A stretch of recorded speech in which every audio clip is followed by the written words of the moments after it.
नहीं नहीं, कोई कोई कोई बदले वाली किसी तरह की उन्होंने बात नहीं की।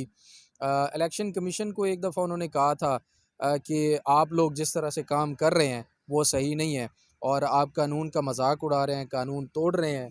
और लेकिन जो धमकी होती है, बदला होता है, काजी फाइज ईसा हो जाए, कोई भी और इदारा हो जाए, मैंने कोई चीज़ उनके मुंह से ऐसी नहीं सुनी कि उन्होंने कोई बाहर आके या इलेक्शन के बाद या जीतने के बाद या इख्तियारात मिलने के बाद उन्होंने कोई इस किस्म का कोई भी बात की हो। मतलब खान साहब फिर अदलिया पर, काजी फायज ईसा साहब पर एतमाद कर रहे हैं?